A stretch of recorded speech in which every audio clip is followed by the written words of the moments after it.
Assalamualaikum warahmatullahi wabarakatuh. Salam, Om Swastiastu. Perkenalkan, kami dari kelompok 3. Kami akan sedikit menjelaskan tentang contoh kasus-kasus yang mana menggunakan sumber hukum internasional dengan tema prinsip atau asas-asas hukum umum yang diakui oleh bangsa-bangsa beradab. Mata kuliah Hukum Internasional. Anggota kelompok yang pertama ada Sinta Istiqomah dengan NIM 4421101119. Kedua ada saya sendiri Depi Desianti dengan NIM 4421101146.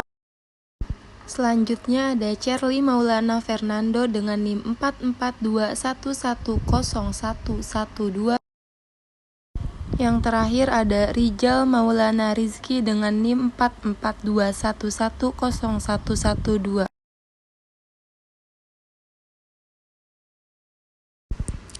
Apa sih arti dari hukum internasional? Hukum internasional adalah seperangkat aturan yang ditunjukkan dan dibuat oleh negara-negara berdaulat secara eksklusif yang dapat didefinisikan sebagai sekumpulan peraturan hukum yang sebagian besar mengatur tentang prinsip-prinsip dan aturan-aturan yang harus dipatuhi oleh negara-negara. Adapun asas adalah prinsip dasar yang menjadi acuan berpikir seseorang dalam mengambil keputusan penting dalam hidupnya. Macam-macam asas hukum internasional. Yang pertama ada asas teritorial, kedua asas kebangsaan. Adapun asas teritorial yang akan dijelaskan oleh Ibu Sinta Istiqomah dan asas kebangsaan akan dijelaskan oleh Rijal Maulana Rizky.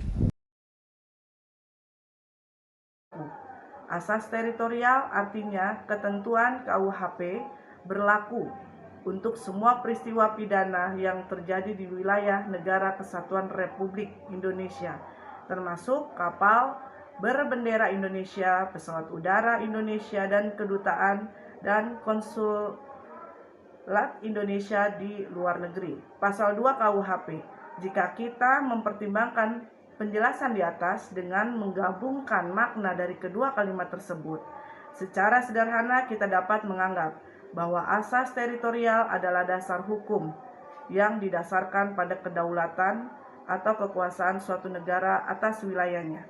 Artinya, peraturan perundang-undangan negara tersebut dapat diterapkan terhadap badan hukum manapun yang melakukan tindak pidana di wilayah negara tersebut.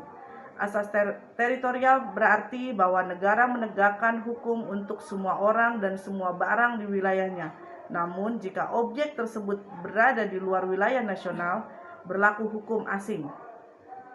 Bisa dikatakan hukum internasional.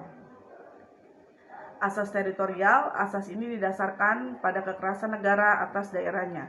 Menurut asas ini, negara melaksanakan hukum bagi semua orang dan semua barang yang ada di wilayahnya.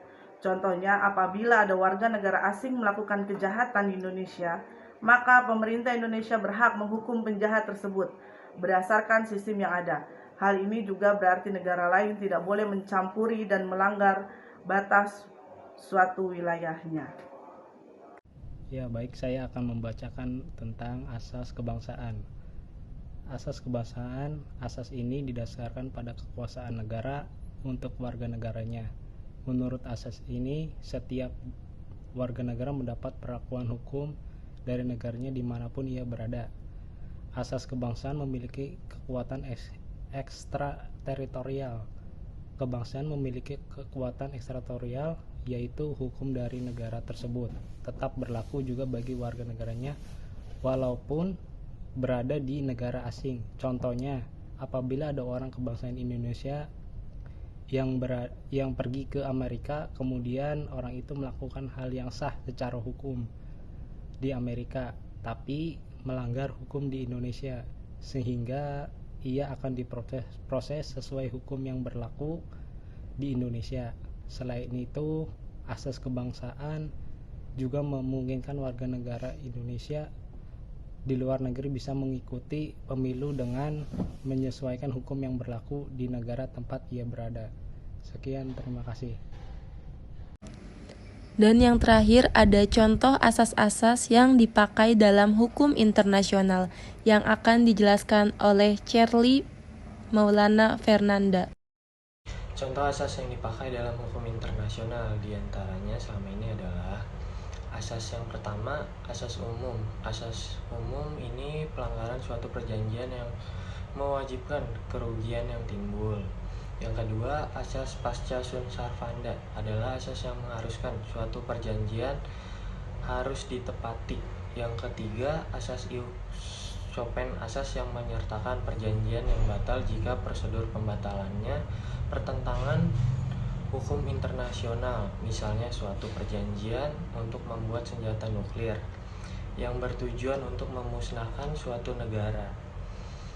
Yang keempat, asas nationalitas, asas kebangsaan, asas yang berlaku suatu individu meskipun individu tersebut berada di luar negeri atau di luar negara lain. Yang kelima, asas territorialitas, asas kewilayahan. Asas ini berlaku apabila pelanggaran terjadi dalam suatu bentuk wilayah di situ negara. Asas ini juga berlaku bagi pelanggaran tersebut dilakukan warga negara asing. Yang keenam, asas nebis inden, yaitu asas yang menerapkan apabila suatu perkara internasional yang sudah diadili tidak boleh diadili untuk yang kedua kalinya. Yang ketujuh, asas inviolability and immunity, yaitu asas kekebalan hukum di suatu negara. Biasanya melakukan asas ini adalah para diplomat yang ditugaskan oleh negaranya. Dan yang terakhir, ada asas rius si ceterius. Sekian penjelasan dari kelompok kami. Mohon maaf apabila ada salah kata atau salah dalam pengucapan. Kami ucapkan terima kasih. Wassalamualaikum warahmatullahi wabarakatuh.